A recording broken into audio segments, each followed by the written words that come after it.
জন্মদাগ বা বার্থমার্ক এই জিনিসটা অনেকের শরীরেই কিন্তু থাকে। জন্মগত কোনো একটা চিহ্ন যেটা সেই ব্যক্তির সাথে একদম জন্মের সময় থেকে একদম যতদিন সেই ব্যক্তি বাঁচে ততদিন অবধি তার শরীরে থাকে। এইটাকেই কিন্তু আমরা জন্মদাগ বা বার্থমার্ক বলে থাকি। এবার এই জিনিসটা বেশিরভাগ মানুষের শরীরেই পাওয়া যায় এবং যারা এই ধরনের বিষয় অর্থাৎ জাতিস্বর বা যারা পূর্বজন্মের কথা মনে করতে পারে বা পূর্বজন্মের কোনো একটা অমীমাংসিত কাজ যাদের পরজন্মেও আর কি থেকে যায়, তাদের ক্ষেত্রে কিন্তু এই জিনিসটা আরেকটু স্পেশাল হয়। আপনারা হয়তো ভাবছেন যে আমি আবার এটা কি বলছি, জন্মদাগ তো বেশিরভাগ মানুষেরই থাকে। হ্যাঁ, আমি কিন্তু একদম ঠিক বলছি, আপনারা একদম ঠিক শুনছেন।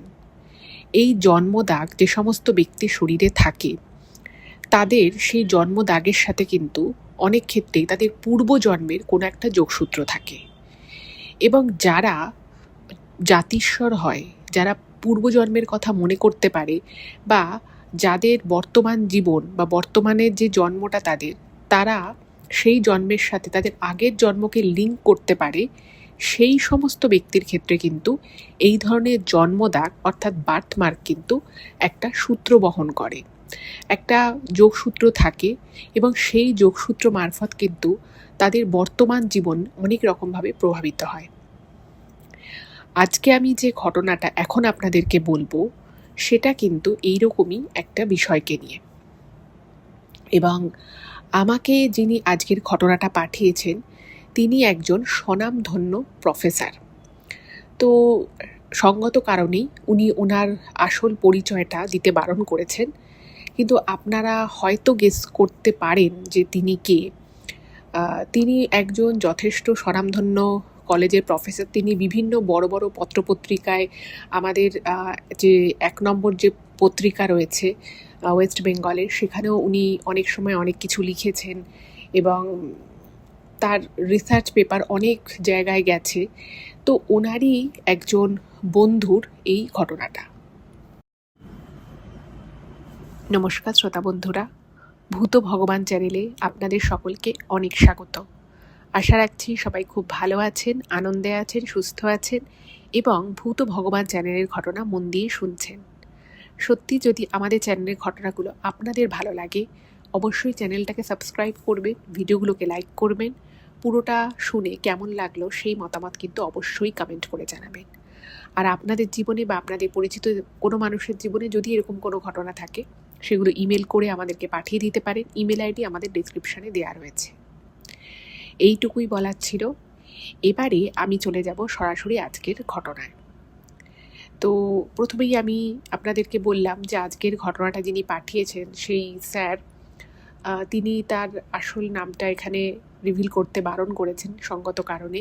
তো সেই জন্য আমি ওনাকে স্যার বলি সম্বোধন করছি ঘটনাটা বলার ক্ষেত্রে। এবং ঘটনাটা ওনার এক বন্ধুর জীবনে ঘটেছে।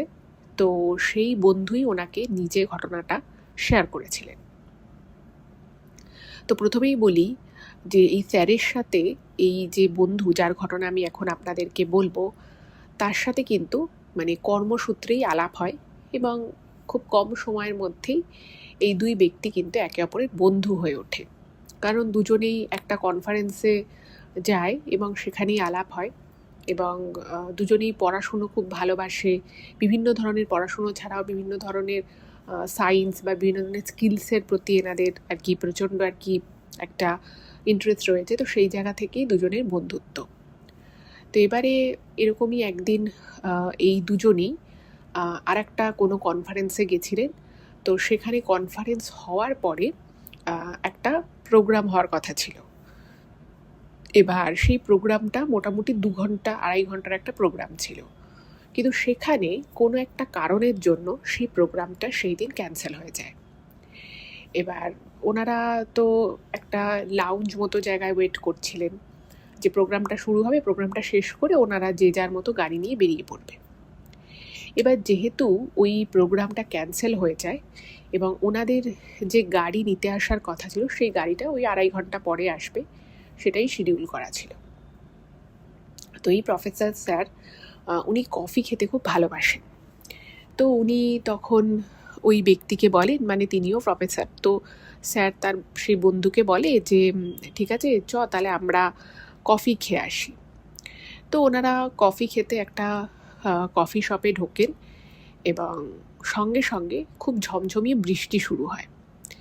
এবং সেই বৃষ্টিটা দেখে ওনার সেই বন্ধু কফি খেতে খেতে স্যারকে বলে যে আজকে আমার মনটা না খুব অন্যরকম, জানিস তো। তো তখন স্যার বলছেন যে কেন অন্যরকম বলছিস কেন? তো তখন ওই স্যারের বন্ধু বলছে যে জানি না কেন আজকে আমার পুরনো জীবনের অনেক কথা মনে পড়ছে। আর এই যে ঝমঝম করে বৃষ্টি পড়ছে, বৃষ্টির ফোঁটা মাটিতে পড়লে মাটি থেকে যে গন্ধটা আসে, ওইটা আমাকে অনেক কিছু মনে করিয়ে দেয় আমার জীবনের। তো তখন স্যারের বেশ একটু ইন্টারেস্ট লাগে। এবার যেহেতু এই দুজন কর্মক্ষেত্রে দুজনের বন্ধুত্ব হয়েছে, তো বেশিরভাগ সময় ওনাদের কাজ নিয়েই কথা হয়, তারপরে ভবিষ্যতে কে কোন কাজ করতে চায়, তারপরে মুভি নিয়ে কথা হয়, পলিটিক্স নিয়ে কথা হয়, কিন্তু ওনাদের মধ্যে না পার্সোনাল বিষয় নিয়ে খুব একটা কথা কোনোদিনই হয়নি। মানে জাস্ট জানতো যে ঠিক আছে এই এই এ মানে এই স্যারের ছেলে মেয়ে সম্পর্কে জানতো, কিন্তু স্যারের বন্ধুর পার্সোনাল বিষয় সম্পর্কে সেভাবে উনি কোনোদিন জানতেনও না বা কোনোদিনও জানতে চান উনি। কারণ ওই যে বললাম যে ওনাদের মধ্যে কথাবার্তা বেশিরভাগ ক্ষেত্রে কিন্তু কাজ নিয়ে হতো, আর কাজের বাইরে ওই খেলাধুলো, পলিটিক্স যা হয় আর কি, এই ধরনের কথাবার্তাই হতো। তো তখন মানে ওনাদের হাতেও বেশ অনেকটা সময় রয়েছে।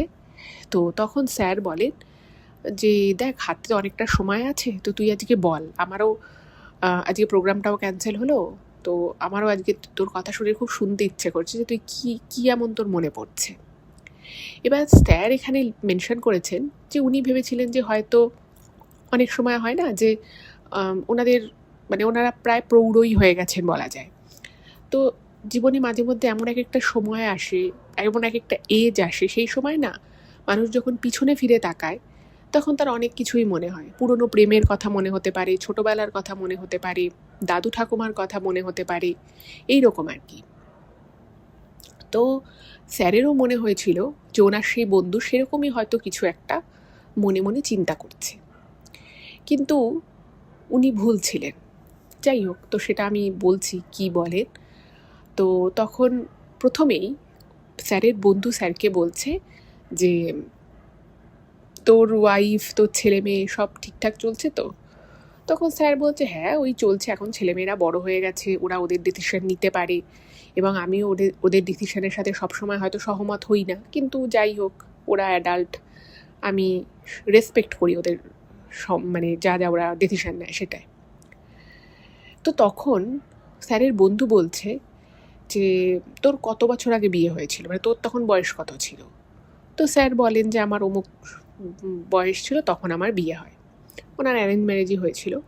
তো তখন স্যারের যে বন্ধু সে বলে যে আমার জানিস তো পাক্কা যখন 21 বছর বয়স, মানে আমার 21 বছরের জন্মদিন হলো, ঠিক পরের মাসে আমার একদম যেটা জন্মের দিন, মানে জন্ম যে তারিখ, সেই তারিখেই আর কি আমার বিয়ে হয়। মানে 21 বছর 1 মাস বয়সে ওনার বিয়ে হয়।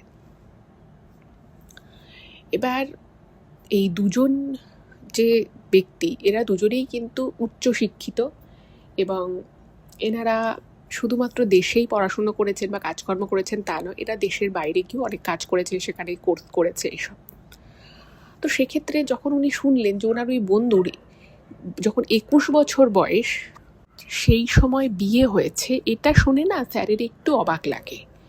এবার দেখুন, আগেকার দিনে মেয়েদের যেমন আগে অনেক ছোট বয়সে বিয়ে হয়ে যেত, ছেলেদেরও কিন্তু অনেক অল্প বয়সে বিয়ে হতো।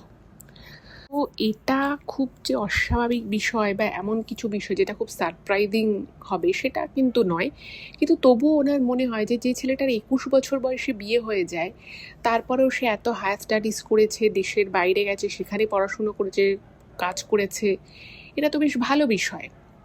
তো তখন মানে স্যার একটু মজা করেই বলেন যে তুমি এত পড়াশুনো করেছো, বাইরে কাজ করেছো, মানে তুমি একটা দিক থেকে ভালো করেছো যে তুমি বিয়েটা আগে করে নিয়েছিলে।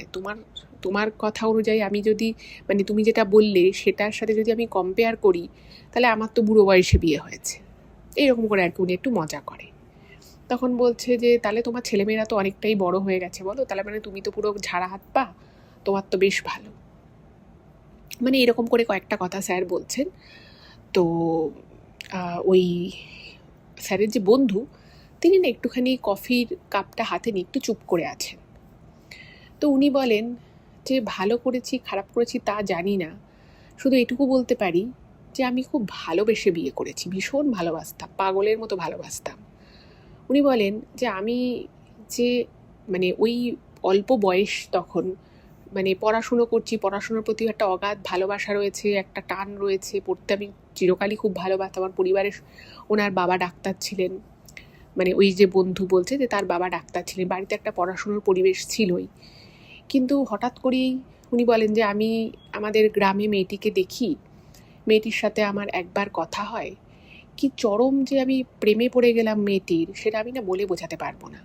মানে আমি পড়াশুনো করছি আর শুধু মেয়েটির কথা ভাবছি, মানে মনে মনে আমার মানে প্রেম বিশাল এগিয়ে গেছে, মেয়েটি কিছুই জানে না।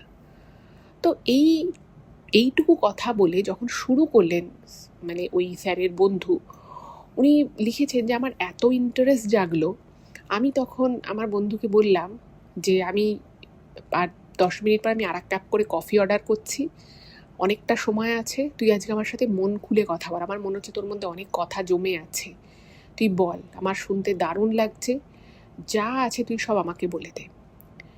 তো তখন স্যারের ওই বন্ধু বলছে যে জানিস তো, তুই যেটা আমাকে বললি যে আমার মনে যা আছে আমি সব বলে দিই, এইটা না আমাকে কেউ কোনোদিনও বলেনি, মানে কেউ কখনো আমার থেকে শুনতে চায়নি যে আমার মনে কি চলছে। আমি এত স্টুডেন্ট পড়িয়েছি, এত মানুষের সাথে কাজ করেছি, দেশে কাজ করেছি, বিদেশে কাজ করেছি, সবার মধ্যে একটা ব্যস্ততা, সবসময় যেন একটা রাশ নিয়ে চলছি, কিন্তু আজকে সত্যি আমার মনে হচ্ছে আমি অনেক কথা বলতে চাই, এবং আমার সাথে যেগুলো ঘটেছে সেটা আমি যদি তোকে বলি তুই সব বিশ্বাস করবি তো? তখন স্যার বলছে নিশ্চয়ই আমি বিশ্বাস করবি, কেন বিশ্বাস করবো না, তুই বল। তো তখন উনি বলছেন যে মানে আমি প্রচণ্ড, মানে স্যারের ওই বন্ধু বলছেন যে আমি প্রচণ্ড ভালোবেসে ফেলি মেয়েটিকে, এবং যথারীতি মেয়েটি কিছুই জানে না। প্রথমেই ওনার সেই বন্ধু তার বাড়িতে জানায়, মানে তার মাকে প্রথম জানায়। এবার তার মা যখন শোনেন যে তার ছেলে একটি মেয়েকে খুব ভালোবাসে, গ্রামেরই একটি মেয়েকে, তো তিনি বলেন যে তুই আমাকে বললি বাবা, তুই কিন্তু এই কথাটা পরিবারে আর কাউকে বলিস না, তোর বাবার কানে যদি এই কথা উঠেছে একবার, তাহলে কিন্তু আর রক্ষে নেই। এবার মেয়েটি ওই স্যারের বন্ধুর থেকে একটু ছোট ছিল বয়সে। এবার ওই যে বললাম যে আগেকার দিনে যেমন ছেলে মানে মেয়েদের আগে বিয়ে হতো, অনেকটা আগে আর কি বিয়ে হয়ে যেত ইয়ং এজে, ছেলেদেরও ইয়ং এজে বিয়ে হতো। এবার ওনার সাথে ওনার আর কি যে মেয়েটিকে ভালো লাগে তার বয়সের ডিফারেন্স হচ্ছে 3। এবার সেই সময় মেয়েটির বিয়ের জন্য সম্বন্ধ দেখা শুরু হয়ে গেছে, এবং সেটা এই স্যারের বন্ধু কোনোভাবে খবর পায়। এবার ওনার তো এবার কি বলবো, এত প্রেম এত ভালোবাসা মেয়েটির উপরে, তো তার বিয়ের জন্য বাড়িতে সম্বন্ধ দেখছে, এটা তো আর উনি সহ্য করতে পারেনি। উনি সোজা সন্ধেবেলা গিয়ে ওনার বাবাকে বলে যে তুমি আমাকে ডাক্তার হতে বললে আমি ডাক্তার হব, তুমি আমাকে ইঞ্জিনিয়ারিং পড়তে বললে আমি ইঞ্জিনিয়ারিং পড়ে ইঞ্জিনিয়ার হব, তুমি যদি বলো যে আমাকে উকালতি পড়তে হবে আমি ল পড়ে নেব, কিন্তু আমি এই মেয়েটিকে বিয়ে করব, তোমরা আপত্তি করো না। তো ওনার বাবা এক্সপেক্টই করেনি যে তার ছেলে, এত ব্রাইট ছেলে, সে সবসময় ফার্স্ট হয়, সে হঠাৎ করে বিয়ের কথা বলবে। এবং উনি ওনার বাবাকে কোনো কথা বলার সুযোগই দেয়নি, এক নাগাড়ে বলে যায় যে স্বামীর দায়িত্ব তো যে স্ত্রীর ভরণ পোষণ করা, ওর যাবতীয় যা খরচা সেটা আমি বহন করব। আমি এখনও চাকরি পাইনি, কিন্তু আমি ছাত্রছাত্রী পড়িয়ে যেভাবেই হোক আমি ওই টাকাটা ওর ভরণ পোষণের অ্যাটলিস্ট টাকাটা আমি কিন্তু সংসারে দেব। তো ওনার বাবা ভীষণ রাগী একজন ব্যক্তি ছিলেন। তো তিনি প্রথমে প্রচণ্ড রেগে যান, কিন্তু এমন করেই তার ছেলে পুরো বিষয়টা বলে। সে মনে মনে সব ঠিক করে নিয়েছিল যে আমি বিয়ে করব, আমি তার ভরণ পোষণের দায়িত্ব নেব, আমার বাবা মাকে তাকে খাওয়াতে হবে না। তো এগুলো শুনে না হয় না যে যখন সন্তান অনেকটা বড় হয়ে যায় এবং বাবা মা যখন বুঝতে পারে যে হ্যাঁ সন্তান বড় হয়ে গেছে, তারা যুক্তি দিয়ে কথা বলছে, তখন বাবা মা যতই রাগী হোক, যতই তারা যেরকমই হোক না কেন, তারাও কিন্তু কোথাও বুঝে যায় যে না, এবার আমি আর আপত্তি করতে পারবো না। তো সবটা শুনে ওনার বাবা বেশ রাগের সুরেই বলে যে তাহলে তুমি কি একদম মনস্থির করেই ফেলেছো যে তুমি ওই মেয়েকেই বিয়ে করবে? তো তখন বলে হ্যাঁ, যদি ওই মেয়েকে আমি বিয়ে করার হলে আমি ওই মেয়েকেই করব, যদি না হয় আমি আর কোনোদিন কোনো মেয়েকে বিয়ে করব না। এবার মানে স্যার লিখেছেন যেটা, যে ওনার বন্ধু সে কিন্তু ভীষণ একরোখা টাইপের। এবার তার বাবাও সেরকম। এবার বাবা তো নিজে জানে যে তার ছেলে কীরকম। মানে সে যখন বলেছে যে আমি ওই মেয়েটিকে প্রচণ্ড ভালোবাসি, ওকে ছাড়া আমি কাউকে বিয়ে করবো না, তার মানে এটাও সত্যি বলেছে। মানে এবার যদি আমরা এই বিয়েটা নিয়ে না চিন্তাভাবনা করি তাহলে এটাও করেই ছাড়বে। তো তখন উনি বললেন, ওনার বাবা বলে যে ঠিক আছে তুমি যাও, আমি তোমার মায়ের সাথে কথা বলবো। তারপরে যেটা হলো সেটা হচ্ছে যে স্যারের সেই বন্ধুর বাবা মা তাদের বাড়ি থেকে ওই মেয়েটির বাড়িতে সম্বন্ধ পাঠায়। এবং বুঝতেই পারছেন ওনারা বেশ একটা সম্ভ্রান্ত পরিবার, ডাক্তার পরিবার।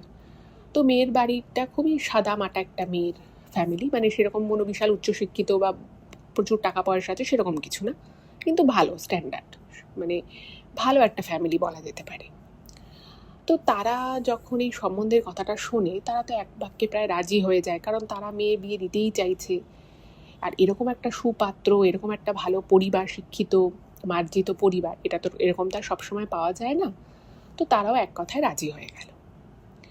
এবার মানে স্যারকে ওনার বন্ধু বলে যে যেদিন আমাদের বিয়ে, বলছে যে আমি এখনকার দিনে যেমন কি সবাই খুব নাচানাচি করে, বড় নাচছে, বউও নাচছে, মানে বিয়ে বাড়ির সবাই নাচাকোদা করছে, তখনকার দিনে তো এই বিষয়গুলো ছিল না। এগুলো তখনকার দিনে খুবই খারাপভাবে দেখা হতো, এরকম কেউ করতো না। তো উনি বলছে যে আমার এত আনন্দ হয় যে উনি ওই দিন ওনার ওই সেই আনন্দের এক্সাইটমেন্টের জন্য উনি 2টো গান আর 3টে কবিতা লেখেন। মানে ওনার এতটা আনন্দ হয়েছিল যে আমি যে মেয়েটিকে এত ভালোবাসলাম, আলটিমেটলি আমি সেই মেয়েটিকেই কিন্তু আমার জীবনসাথী হিসেবে পেলাম। আর ওনার বাবার মতো একজন রাগী ব্যক্তি, তাকে যে উনি এত সহজে মানিয়ে ফেলতে পারবে সেটাও ওনার স্বপ্নের বাইরে ছিল। ওই যে বললাম যে তখনকার দিনেও মানুষের মধ্যে অনেক আনন্দ আসতো, আবেগ আসতো। এখন যেমন মানুষ নেচে নেয়, মানে পার্টি করে নেয়, সেটা সেভাবে আবেগের বহিঃপ্রকাশ করে, কিন্তু তখনকার দিনে কিন্তু মানুষ এভাবে হয়তো কোনো কবিতা লিখতো, গান লিখতো, এইরকম। তো উনি লেখেন এবং উনি ঠিক করেন যে বাসর রাতে এই গানগুলো উনি নিজের গাইবেন, নিজেই সুর দেবেন, গাইবেন এবং এই কবিতাগুলো পাঠ করবেন। যাই হোক, তো খুব সুন্দরভাবে বিয়ে বৌভাত 2 পর্বই মিটে গেল। এই অবধি যে বিষয়টা হলো সেটা কিন্তু বেশ সুন্দর সাদামাটা একটা জীবনযাপন।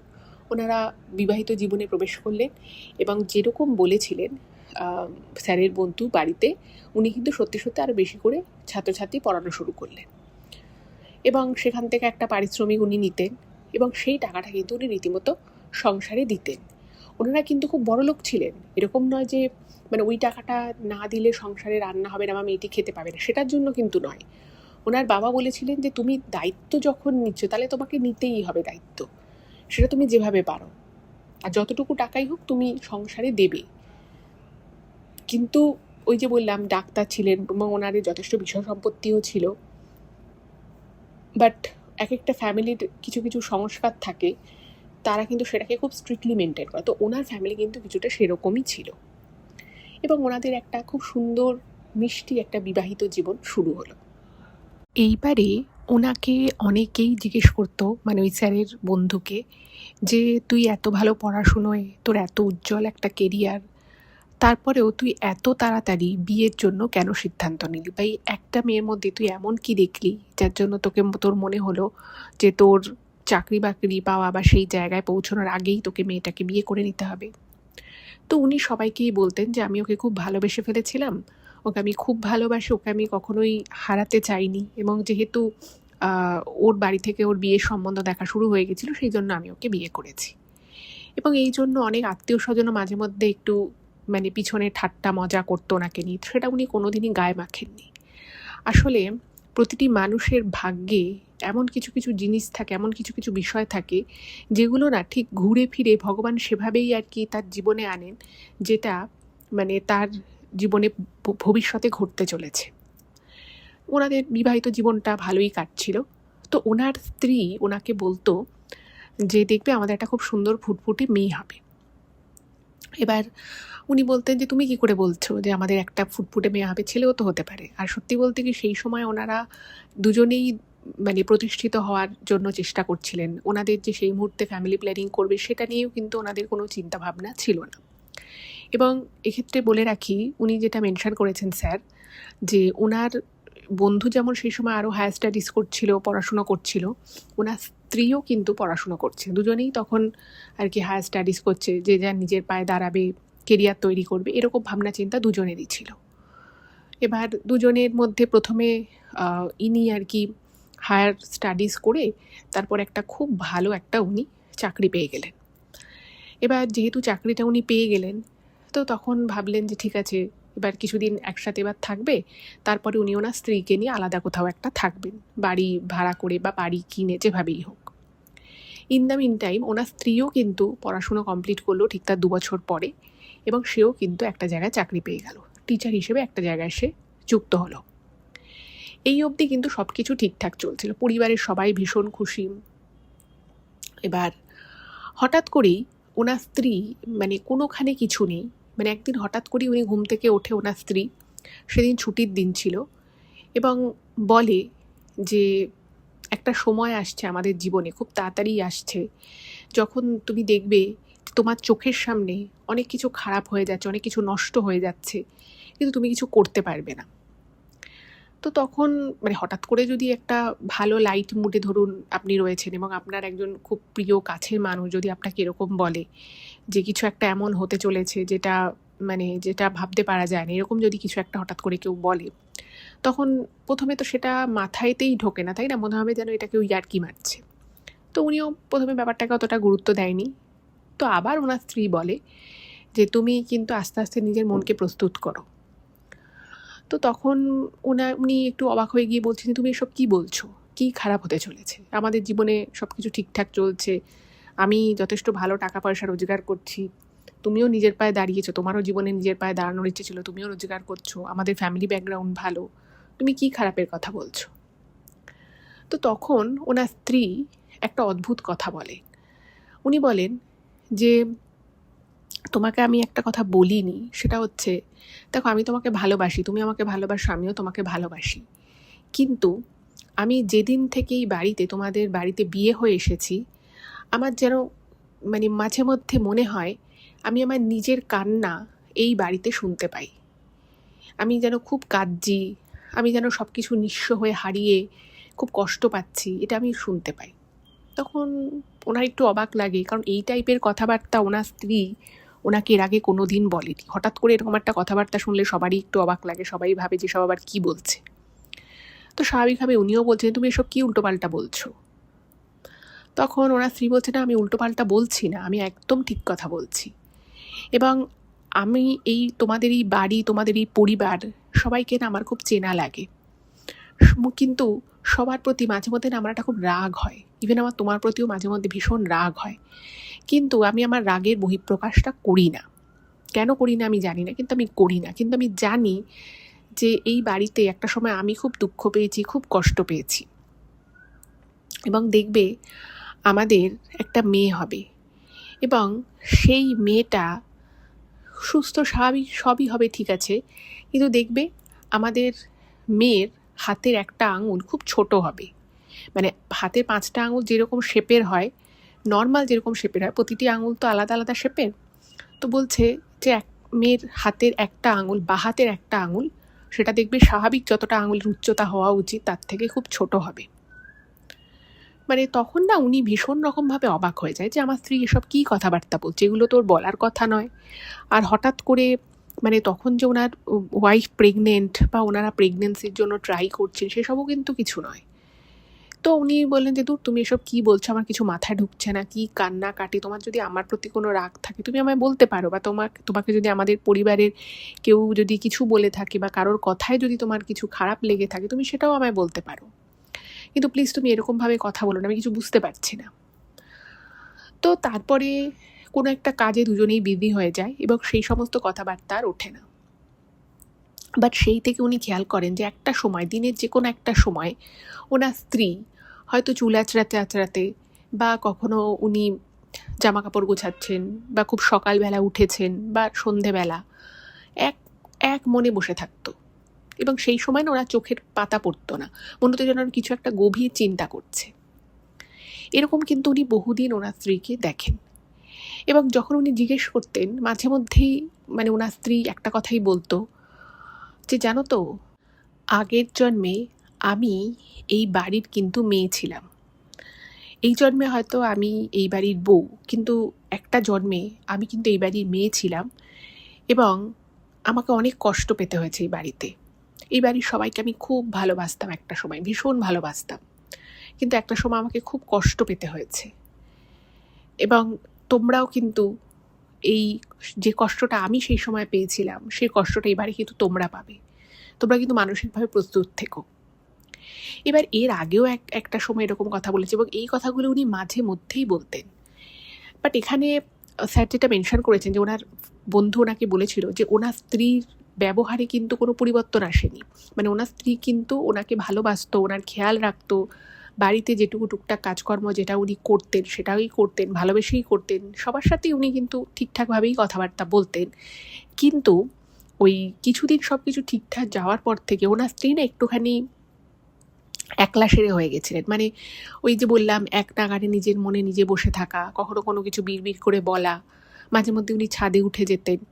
এই জিনিসগুলো কিন্তু ওনার মধ্যে লক্ষ্য করা যায়। এছাড়া কিন্তু ব্যবহারের দিক থেকে যে স্যারের বন্ধুর সাথে উনি, অর্থাৎ নিজের স্বামীর সাথে উনি কোনো খারাপ ব্যবহার করতেন বা শ্বশুরবাড়ির কারোর সাথে উনি খারাপ ব্যবহার করতেন, তা কিন্তু নয়। যাই হোক, তো এরপরে হঠাৎই যেটা ঘটলো সেটা হচ্ছে যে জানা গেল যে ওনার স্ত্রী প্রেগনেন্ট। এবার বাড়ির সবাই তো এই প্রেগনেন্সির খবরে ভীষণ খুশি, স্যারের বন্ধুও ভীষণ খুশি হয়েছেন। এবং উনি ওনার স্ত্রী সবসময় বলতেন যে, দেখবে আমাদের একটা সুন্দর ছোট্ট ফুটফুটে মেয়ে হবে, কিন্তু আমাদের মেয়ের হাতের একটা আঙুল কিন্তু ছোট হবে, সেটা নিয়ে কিন্তু তোমরা কেউ ওকে ছোট করবে না, ওকে কিন্তু তোমরা তার জন্য দূরে ঠেলে রেখো না। এবার এই কথাগুলো এক দুবার আর কি উনি ওনার স্বামীকে বলেছেন। তো এমনিতেই যখন মানুষের প্রেগনেন্সি চলে মেয়েদের জীবনে, তখন একটা অন্য রকমেরই ফেজ যায় এবং সবাই ভাবে যে সেই মানুষটাকে যতটা সম্ভব আনন্দে খুশিতে রাখা যায়। তো উনিও ওনার স্ত্রীকে যতটা সম্ভব ভালোভাবে আনন্দে খুশিতে মন ভালো রাখতে গেলে যা যা করা উচিত উনি সবই করতেন। তো বারংবার এই একই কথা যখন শোনেন, তো একদিন উনি বলেন যে, তুমি বারবার এক কথা কেন বলো? হতে পারে যে আমাদের ছেলে হলো, আর মেয়ে হলে যে আমি অপছন্দ করবো, বা মেয়ের যদি সত্যি সত্যি হাতের একটা আঙুল ছোট হয় তাতে যে আমি ওকে দূরে সরিয়ে রাখবো, এটা তোমার কেন মনে হয়? বা আমাদের পরিবারের লোকেরাও যে তাকে ভালোবাসবে না, তো সেটা তোমার কেন মনে হয়? আর তার থেকেও বড় প্রশ্ন হচ্ছে যে তোমার কেন মনে হচ্ছে যে মেয়েই হবে এবং তার হাতের একটা আঙুল ছোট হবে? তো আচ্ছা, এইটা ছাড়াও উনি আর একটা কথা বলেছিলেন, সেটা হচ্ছে যে ওনার মেয়ের ঘাড়ে একটা কালো দাগ থাকবে, এটাও উনি বলেছিলেন। তো বলছি যে তুমি এত কথা কি করে বলছো? দেখুন, এখন যেমন অনেক উন্নত ইনস্ট্রুমেন্টস চলে এসেছে, অনেক উন্নত টেকনোলজি ইউজ হয়, আলট্রাসোনোগ্রাফি করা হয়, বাচ্চা ভূমিষ্ঠ হওয়ার আগে অনেক কিছুই জানা যায় সেই আলট্রাসাউন্ড থেকে। বাট আমি যে সময়কার কথা বলছি সেটা আরও অনেক দিন আগেকার কথাই বলছি আমি। তো বুঝতেই পারছি তখন কিন্তু এত মডার্ন ইকুইপমেন্টস ছিল না যেখান থেকে এত অ্যাডভান্স লেভেলের সোনোগ্রাফি করা যায়, প্রথম কথা এটা। আর দ্বিতীয় হচ্ছে যে উনি এই আঙুল ছোট হওয়া বলুন বা ঘাড়ে কালো দাগ বলুন, এটা কিন্তু প্রেগনেন্সির অনেক আগে থেকেই ওনার স্ত্রী ওনাকে বলতেন। এবং প্রেগনেন্সির সময়ও যখন বারংবার উনি বলতেন এই একই কথা, তখন কিন্তু ভদ্রলোক একদিন ওনার স্ত্রীকে জিজ্ঞেস করে যে, বারবার তুমি এভাবে আমার সামনে বলো না, কেন তুমি এই কথাগুলো বলছো? সেটা যদি তুমি আমাকে না বলতে পারো তাহলে তুমি আমাকে প্লিজ এই কথাগুলো বলো না, তুমি নিজেও এগুলো ভেবো না, সব ভালো হবে, আমাদের সন্তান সে ছেলে হোক বা মেয়ে হোক তাতে আমার কোনো আপত্তি নেই, কিন্তু তার সব কিছু ঠিক থাকবে, তার হাতের আঙুল থেকে শুরু করে সব কিছু ঠিক থাকবে, তুমি একদম চিন্তা করো না। তো তখন ওনার স্ত্রী বলছেন যে, দেখো, আমি তোমাকে এর আগেও বলেছি যে আমি একটা জন্মে এই বাড়ির মেয়ে ছিলাম, তো তুমি হয়তো আমার কথাটা বিশ্বাস করছো না। আজকে আমি যখন তোমাকে বলছি যে আমাদের যে সন্তান ভূমিষ্ঠ হবে সে মেয়ে হবে এবং তার এই এই ব্যাপার থাকবে, আমি আর তোমাকে বলবো না, তুমি যখন আমার কথা বিশ্বাস করছো না, কিন্তু তুমি মিলিয়ে দেখো আমি যেগুলো বলছি সেগুলো সত্যি হয় কি হয় না। এবার উনি ভাবলেন যে ঠিক আছে, যা বলছে বলুক, এখন যদি আমি আমার স্ত্রীর সাথে এসব নিয়ে বেশি তর্ক ঝগড়া করি সেটা ওর পক্ষে খুব একটা সুখকর হবে না। তো উনি আর এইসব বিষয় নিয়ে বিশেষ কিছু একটা বলেনি ওনার স্ত্রীকে।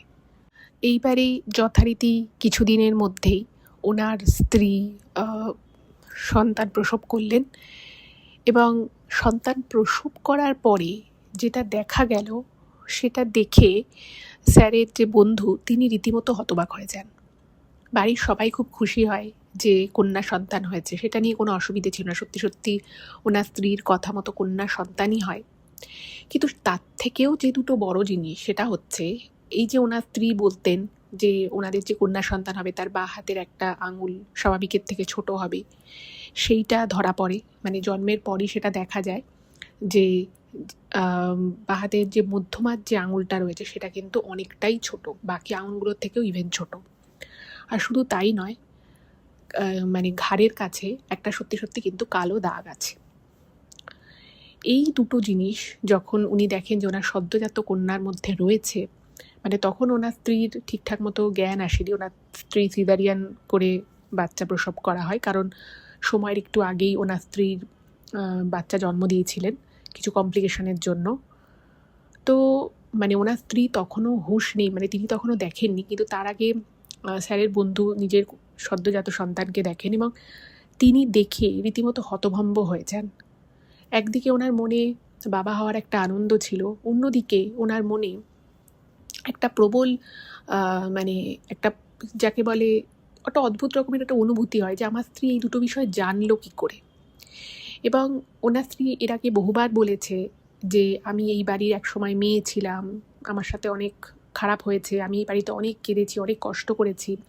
উনি না কোনোদিনই এই সব কথা বিশ্বাস করেনি, কারণ উনি আগাগোড়া একজন মানে সায়েন্সের স্টুডেন্ট এবং অনেক উচ্চশিক্ষায় উনি শিক্ষিত।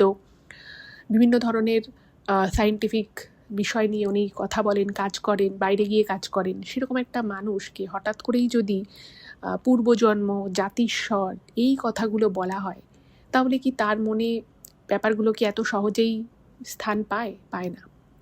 কিন্তু ওনার ধারণা সম্পূর্ণ রকমভাবে একেবারে 180 ডিগ্রি চেঞ্জ হয়ে গেল যখন উনি ওনার সদ্যজাত কন্যা সন্তানকে দেখলেন। এবং ডাক্তারবাবু খুব অবাক হয়ে যান যে কেন ওনার মেয়ের একটা আঙুল এতটা ছোট। এবার এই ধরনের কোনো একটা সামান্য অ্যানোমালিও যদি থাকে তখন বাচ্চাদেরকে আরও বেশি পরীক্ষা নিরীক্ষা করা হয়। তো সেই সময় একজন বড় চাইল্ড স্পেশালিস্টকে আনা হলো এবং তাকে দিয়ে বাচ্চাটিকে একদম নিখুঁতভাবে পরীক্ষা করানো হলো যে বাচ্চাটির আর অন্য কোনো সমস্যা আছে কি না। কারণ হঠাৎ করেই একটা আঙুল ছোট, এটা তো খুব স্বাভাবিক বিষয় নয়, তার সাথে আরও কোনো সমস্যা আছে কি নেই সেটাও দেখানো হলো। তো যেটা দেখা গেল যে না, বাচ্চাটির আর কোনো সমস্যা হয়নি, শুধুমাত্র ওই একটা আঙুল যেটার আর কি উনি ডাক্তার বলে যে ঠিকঠাক মতো গ্রোথ হয়নি কোনো একটা কারণে, আঙুলটা একটুখানি মানে যেহেতু বাচ্চা অ্যামনিওটিক ফ্লুইডের মধ্যে থাকে, কোনোভাবে হয়তো জলের জন্য বা ওইখানে হয়তো জলটা কম ছিল, সেসবের কারণে বাচ্চাটির আঙুলের বৃদ্ধিটা হয়নি। আর ঘাড়ের দিকের দাগটা উনি বললেন যে কোনো একটাভাবে চামড়া কুঁচকে গিয়ে এরকম একটা কিছুর জন্য ওটা হয়েছে, কিন্তু ওটা হার্মফুল কিছু নয়, মানে ওটা থেকে ভবিষ্যতে যে ওর কোনো ডেঞ্জার হতে পারে সেরকম কোনো সিমটমস ওটায় নেই। তো এটা জেনে বাড়ির সবাই একটু স্বস্তি পেলেন। কিন্তু ওনাদের পরিবারটা একটা একান্নবর্তী বড় পরিবার, মানে তখন একটা সময় মানে একই ফ্যামিলিতে 42 জন খাওয়া দাওয়া করতো, কিন্তু তারপরে আস্তে আস্তে একটু আর কি ভাগাভাগি হয়। তো তাও মানে একটা একান্নবর্তী পরিবার যেরকমই আর কি হয় সেভাবেই আর কি ওনাদের ফ্যামিলিটা ছিল। তো যেহেতু মেয়ের হাতের একটা আঙুলের দৈর্ঘ্যটা কম আর ওরকম একটা কালো দাগ আছে, তো পরিবারে 2-3 জন, বেশি না 2-3 জন তারা একটু বয়স্ক, তারা বলতে থাকে যে মেয়ে জন্মেছে তাও ঠিক আছে, কিন্তু মেয়ের এরকম আঙুল ছোট, এই মেয়েরকে বিয়ে দেওয়া তো পরবর্তী সময় অনেক অসুবিধে হয়ে যেতে পারে, আর এইভাবে মেয়েটা একটা খুঁত নিয়ে জন্মালো। মানে ওনাদের ফ্যামিলিটা খুবই স্ট্যান্ডার্ড একটা ফ্যামিলি ছিল, বাট স্টিল কিছু মানুষ তো পরিবারে সবসময়ই থাকে না, যারা সামান্যতম বিষয়কেও অনেক বড় করে দেখে, ছোটোখাটো বিষয় নিয়েও তারা মানে গসিপ করে। এরকম সব যত স্ট্যান্ডার্ড ফ্যামিলি হোক না কেন, এরকম 2-3 জন পাবলিক কিন্তু থাকেই সব ফ্যামিলিতেই, মোটামুটি আর কি থাকে। তো ওনাদের ফ্যামিলিতেও সেরকমই ছিল যাই হোক, তো সেই কথাগুলো সেই মুহূর্তে বুঝতেই পারছেন একজন সদ্যজাত বাচ্চার বাবা মায়ের অনেকটাই খারাপ লাগে। তো সেই জায়গা থেকে আসল বিষয়টা শুরু হলো। যাই হোক, ওনার স্ত্রীকে বাড়ি আনা হলো। তো মানে উনি যখন ওনার স্ত্রীকে প্রথমবার প্রশ্ন করেন যে, মানে ওনার স্ত্রী আগে ওনাকে প্রশ্ন করে যে, তুমি তো সেদিন আমার কথা বিশ্বাস করোনি, আমি তোমাকে এই কথা বহুবার বলেছিলাম যে আমাদের একটা কন্যা সন্তান হবে এবং তার এই দুটো জিনিস থাকবে, দুটো বৈশিষ্ট্য থাকবে। তো তখন উনি বলেন যে, হ্যাঁ তুমি আমাকে অনেকবার বলেছিলে, কিন্তু বিশ্বাস করো আমি এতদিন অবধি মানে যুক্তি, তর্ক, বিজ্ঞান এগুলো ছাড়া কোনো কিছু বিশ্বাস করিনি। বাট যখন আমি আমার সন্তানকে প্রথমবারের জন্য দেখলাম এবং এই দুটো বিষয় আমি জানলাম, তখন বিশ্বাস করো আমার মনের সমস্ত কিছু যেন একটু অন্যরকম হয়ে গেল এবং আমি ভাবলাম যে এই বিজ্ঞান যুক্তির এর ঊর্ধ্বেও অনেক কিছু হয়। এবার এই যে তুমি এতদিন আমাকে বলতে যে তুমি এই বাড়ির একসময় মেয়ে ছিলে, আমি সত্যি কোনোদিনও বিশ্বাস করিনি। তো তুমি আমাকে বলো, আমি কোনোদিনও তোমার থেকে জানতে চাইনি যে তুমি আর কি ভাবছো বা আর তোমার কি মনে হয়। তো তুমি আমাকে বলো যে তোমার হঠাৎ করে কেন এটা মনে হয়েছিল। তো ওনার স্ত্রী বলেন যে আমার এটা এই কারণেই মনে হয়েছিল, কারণ আমি এই বাড়ির মানে ওনাদের বাড়িটা না মানে একটা বিশাল বড় বাড়ি এবং বাড়ির দুটো পোর্শন ছিল, একটা পোর্শন একটু নতুন আর একটা পোর্শন অনেক পুরনো। তো ওনারা নতুন অপেক্ষাকৃত যে পোর্শনটা নতুন সেই পোর্শনে ওনারা থাকতেন। এবার পুরনো বাড়ির যে পোর্শনটা ছিল সেইখানে ওনার স্ত্রী খুব একটা যেতেন না।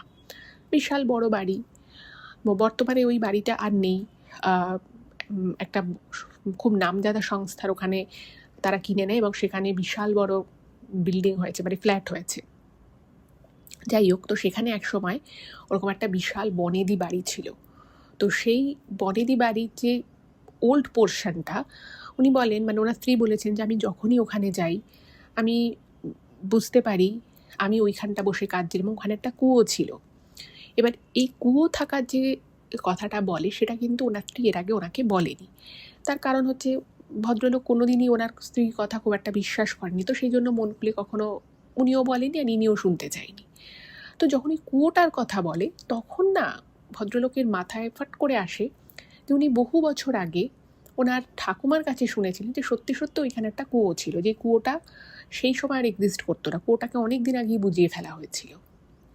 তো বলছে যে আমি ওই কুয়োর কাছে কত দিন কেঁদেছি, অনেক দিন কেঁদেছি। তো মানে তখন না ওনার মনে হলো যে আরে ও কুয়োর কথাটা কী করে জানলো, ওকে তো আমি কোনোদিনও কুয়োর কথা বলিনি। তো তখন উনি ওনার স্ত্রীকে বলছে যে তোমাকে কি কেউ বলেছে যে এই বাড়ির ওই জায়গাটায় কুয়ো ছিল? বলছে না, আমাকে তো কেউ কখনো বলেনি, আর আমাকে কাউকে বলতে হবেও না, কারণ আমি তো এই বাড়ির মেয়ে ছিলাম, আমি জানি এই বাড়ির কোথায় কী।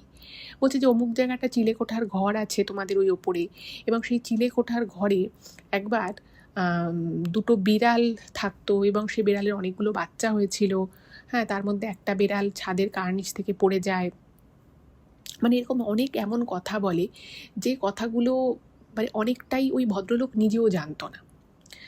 এবার তখন না ওনার একটু আস্তে আস্তে মনের মধ্যে না একটা চিন্তা, একটা ভয় হতে থাকে যে ও এত কিছু বলছে, এরপরে ও এমন কিছু বলে দেবে না তো যেটা সেটাও হয়তো ফলে যাবে, বা এমন কিছু বলবে যেটার খুব একটা ভালো কথারও আমাকে বলেছিল যে একটা বড় দুঃখ, একটা বড় কষ্টের জন্য তুমি প্রস্তুত থেকো, এটা আবার কেন? তো তখন উনি ওনার স্ত্রীকে বলে যে আচ্ছা তুমি আমাকে একটা কথা বলো তো, তুমি এই যে আমাকে বলেছিলে যে একটা বড় দুঃখ, একটা বড় কষ্ট অপেক্ষা করছে, সেটা কি? তো তখন উনি বলেন যে আমি সেটা তোমাকে বলতে পারি, কিন্তু আমি তোমাকে বলবো না, কারণ আমি যদি তোমাকে এখন বলে দিই তুমি হয়তো অনেক কষ্ট পাবে। তখন বলছে কেন তুমি আমাকে বলবে, তোমাকে আমাকে বলতেই হবে। এবার দেখছে যে ওনার স্ত্রী কোনোভাবেই বলতে চাইছে এবং তখন ওনাদের বাচ্চা ছোট। এবার স্ত্রীর সাথে এটা নিয়ে আর উনি কি আর বেশি কথা বলবে। উনি তখন একটা কথাই বলে যে দেখো, আমি তোমাকে ভালোবেসে বিয়ে করেছি, আমাদের পরিবারও তোমাকে অনেক ভালোবাসে। তখন বলে যে না, তুমি হয়তো আমাকে ভালোবাসো, এটা সত্যি কথাই, কিন্তু তোমার পরিবারের কেউই কিন্তু খুব একটা আমাকে ভালোবাসে না। যেহেতু তুমি আমাকে ভালোবেসেছিলে, যেহেতু তুমি আমাকে পছন্দ করেছিলে, তাই জন্য ওরা জাস্ট আমাকে মেনে নিয়েছে। এবার ইমেলে স্যার যেটা লিখেছেন যে এই কথাটা কিন্তু মানে স্যারের বন্ধু স্যারকে বলেন, মানে যখন ঘটনাটা বলছিল তখন বলে যে বিশ্বাস কর আমি জানতাম এটা, মানে আমি সবসময় ওর সামনে এটা প্রমাণ করার চেষ্টা করতাম বা ওকে এটা বোঝানোর চেষ্টা করতাম যে আমার বাবা মা সবাই ওকে খুব ভালোবাসে, বাট অ্যাকচুয়ালি যে ওকে জাস্ট মেনে নিয়েছে এটা আমি বুঝতাম, কিন্তু আমি এটা কোনোদিনও ভাবিনি যে এটা ও বুঝতে পারে। আমি ভাবতাম যে আমি ওকে যেটা বলি বা আমি ওকে যেটা বোঝাই ও হয়তো সেটাই বোঝে বা সেটাতেই ও বিশ্বাস করে। কিন্তু সেদিন মানে সন্তান কোলে নিয়ে আমার স্ত্রী আমাকে যে কথাগুলো বলে আমি পুরো চুপচাপ শুনি। আমি সেটা নিয়ে না আর কিছু বলতে পারি না, কারণ কথাগুলো একদম সত্যি কথা বলছিল। কারণ ওকে আমার পরিবারের লোকেরা খুব যে বিশাল পছন্দ করে বা খুব যে ওকে মন থেকে মেনে নিয়েছে, ভালোবেসেছে তা কিন্তু নয়। ওকে জাস্ট মেনে নিয়েছে যে ঠিক আছে আমাদের ছেলে ভালোবাসে, এতবার করে বলেছে তাই ওর সাথে বিয়ে দিয়ে দিলাম। আর ওই যে আমি বলেছিলাম যে স্যারের সেই বন্ধুর বাবা ডাক্তার ছিলেন এবং তিনি খুব একটু অহংবোধ ছিল তার মধ্যে। তিনি বেশ নামকরা ডাক্তার ছিলেন। তো তিনি হয়তো ভেবেছিলেন যে আমার ছেলের বউ এরকম হবে, এতটা শিক্ষিত হবে বা এরকম বড়লোক বাড়ি থেকে বিলং করবে। হয়তো সেরকম হয়নি বলে উনি সবসময়ই একটা ওনার ছেলের বউয়ের সাথে মানে সেভাবে কথা বলা, সেভাবে একটা ভালো সম্পর্ক মেনটেন করা সেরকম কিন্তু খুব একটা ছিল না। যাই হোক, তো এইভাবে ওনার বাচ্চাও আস্তে আস্তে বড় হতে লাগলো। একদিন হঠাৎ করেই ওনার স্ত্রী মানে সকালবেলা দেখছে যে বাচ্চাটাকে আর কি ঘুম থেকে উঠে দুধ খাইয়ে উনি ওনাদের ঘরে একজন ছিল, তো সে আর কি বাচ্চা কাচ্চাও দেখতো, তো তাকে দিয়ে উনি বলেছেন যে আমি আসছি। এবার সকাল হয়ে গেছে, অনেকটা সকাল এই মানে ঘুরিয়ে গেছে, স্ত্রীর আশা নেই। এবার তখন যিনি আর কি বাচ্চা দেখছিলেন তিনি ওই ভদ্রলোককে বলে যে বৌদি তো কোথায় গেল, এখনো আসছে না, তো আমি কি করবো, বাচ্চাটা তো কাঁদছে। তো উনিও অবাক হয়ে গেছে যে মেয়েকে ছেড়ে তো সে কোথাও যায় না, আর এতক্ষণ হয়ে গেছে প্রায় 1.5 ঘন্টা ধরে সে কোথায়। সে তো জানে মেয়ের খাওয়ার সময় হয়ে গেছে। এবার উনিও এদিক ওদিক খুঁজছে, কোথাও মেয়েকে মানে ওনার বউকে পাচ্ছে না। তো হঠাৎ করে 2 ঘন্টা পরে যখন ওনার বাচ্চা প্রচণ্ড কাঁদছে তখন ওনার স্ত্রী এসছে। তো আসার পরে উনি বলছে তুমি কোথায় গেছিলে, তুমি মেয়েকে রেখে কোথায় গেছিলে, আর এতক্ষণের জন্য তুমি গেলে, তুমি আমাকে বলে গেলে না কোথায় গেছিলে, কি ব্যাপার। তো তখন ওনার স্ত্রী ওনাকে একটা অদ্ভুত কথা বলে যে তুমি আমার জন্য অপেক্ষা করছিলে। বলছে হ্যাঁ, কেন অপেক্ষা করবো না। বলছে যে বাচ্চাটা কাঁদছে বলি কি তুমি আমার জন্য অপেক্ষা করছিলে, নাকি তুমি আমাকে ভালোবাসো, তোমার আমার জন্য চিন্তা হচ্ছিল সেই জন্য তুমি অপেক্ষা করছিলে। এবার হঠাৎ করে এরকম একটা কথায় উনি একটুখানি সেই মুহূর্তে একটু বিরক্তই বোধ করে যে হঠাৎ করে চলে গেছে, আবার এরকম কি কথাবার্তা বলছে। তো উনি বলছেন তুমি এসব কথা বলো না, তুমি আগে বাচ্চাটাকে দেখো। তো তখন ওনার স্ত্রী বাচ্চাটাকে দুধ খাওয়াতে খাওয়াতে ওনাকে বলছে যে তুমি কিন্তু নিজের মনকে প্রস্তুত রেখো, একটা সময় কিন্তু আমি নাও থাকতে পারি, এবং যখন আমি থাকবো না তখন কিন্তু এই মেয়ের সমস্ত ভালো মন্দটা তোমাকে বুঝে নিতে হবে। হয়তো এখানে অনেক লোকজন আছে, চাকর বাকর আছে, তোমার নিজের পরিবারের অনেকে আছে, ও হয়তো মানুষ হয়ে যাবে, কিন্তু ওর ভালো মন্দ সবটাই কিন্তু তোমাকেই দেখে রাখতে হবে। এই কথাটা যখন ওনাকে ওনার স্ত্রী বলেন, উনি না আবার খুব শকে চলে যায়। উনি খুব মানে ওনার খুব অদ্ভুত লাগে যে কেন আমার স্ত্রী আমাকে হঠাৎ করে এইরকম একটা কথা বলল। তো উনি সেদিন রাতের বেলা ওনার স্ত্রীকে বলে যে তোমাকে আজকে বলতেই হবে তোমার মনে মাথায় কি চলছে। তো ওনার স্ত্রী বলে যে বিশ্বাস করো আমি জানি না কি চলছে। এবার দেখুন, এই ওনার স্ত্রী আর ওনার মধ্যে এই যে কথোপকথন হতো বা এই যে বিষয়টা নিয়ে কথা হতো, যে ওনার স্ত্রী বলতো যে আমি এই বাড়ির মেয়ে ছিলাম, দুঃখ পেয়েছি, কষ্ট পেয়েছি, হ্যাঁ না তা নিয়ে যা যা আর কি কথাবার্তা ওনার স্ত্রী ওনাকে বলতো, উনি কিন্তু এই কথাগুলো কারোর সাথে শেয়ার করতেন না। তার কারণ হচ্ছে যে ওনার মা তার মেয়েকে নিয়ে বেশি বিধি থাকতো, আর ওনার বাবা নিজের মতো ডাক্তারি এসব নিয়ে বিধি থাকতো। আর ওই যে বললাম যেহেতু ওনার স্ত্রীর সাথে ওনার বাড়ির কারোরই খুব একটা সখ্যতা ছিল না, সেই জন্য না উনিও ওনার স্ত্রীর বিষয়ে খুব বেশি কথাবার্তা কারোকে বলতো না। এবং এই ভদ্রলোক মনে মনে ঠিক করেছিল যে ওনার মেয়ে আরেকটু বড় হয়ে গেলে উনি ওনার স্ত্রীকে নিয়ে অন্যত্র কোথাও থাকবে। ইভেন ওনার স্ত্রী যে একটি স্কুলে পড়াতো সেটা নিয়েও বাড়িতে অনেকে ভাবতো যে কেন আবার বউ বাইরে যাচ্ছে পড়াচ্ছে, বাড়িতে থাকলেই ভালো হতো, এইরকম আর কি। মানে নিজেদের ছেলে ডাক্তার হয়েছে, কাজ করছে, সেটা একরকম, কিন্তু ছেলের বউয়ের জন্য কিন্তু বিষয়টা অন্যরকম ছিল। যাই হোক, তো উনি আর ওনার বউকে কিছু ঘাটায় না, এবং সবসময় উনি না ওনার স্ত্রীকে নিয়ে খুব চিন্তায় থাকতেন এইসব শোনার পর থেকে, যে তাহলে কি ও আমায় ছেড়ে চলে যাবে, ও কি অন্য কারোর সাথে চলে যাবে বা কী ব্যাপার উনি বুঝতে পারতেন না। কিন্তু ওনার মনে না সবসময় একটা দুঃখ, সবসময় একটা টেনশন কাজ করতো ওনার স্ত্রীকে নিয়ে। এবার এদিকে মেয়ে বড় হচ্ছে, তো উনি ওনার স্ত্রীকে নিয়ে, মেয়েকে নিয়ে বিভিন্ন জায়গায় ঘুরতে যাওয়া শুরু করলেন। কারণ ওনার মনে হতো যে কোথাও হয়তো মানে ওনার স্ত্রীর মনে কোনো হয়তো মানসিক সমস্যা আসছে, বা যেহেতু মানে ওনার স্ত্রী একটা খুব ভালো কাজের জন্য অফার পায়, কিন্তু সেটা পরিবার থেকে মেনে নেবে না, অতটা দূরে যাতায়াত করা, কাজেরও চাপ বেশি, আর সংসার ওই যে বললাম মানে একটা ব্যাপার ছিল যে ওনার স্ত্রীকে সব কেউ খারাপ ব্যবহার করতো না ঠিকই, কিন্তু সেই যে একটা মেনে নেওয়া আর সত্যিকারের মন থেকে মেনে ভালোবেসে রাখা, দুটোর মধ্যে তো একটা পার্থক্য হয়। তো যাই হোক, উনি যথাসাধ্য চেষ্টা করতেন ওনার স্ত্রীকে খুশি রাখার জন্য। ওনার স্ত্রী ঘুরতে খুব ভালোবাসতেন।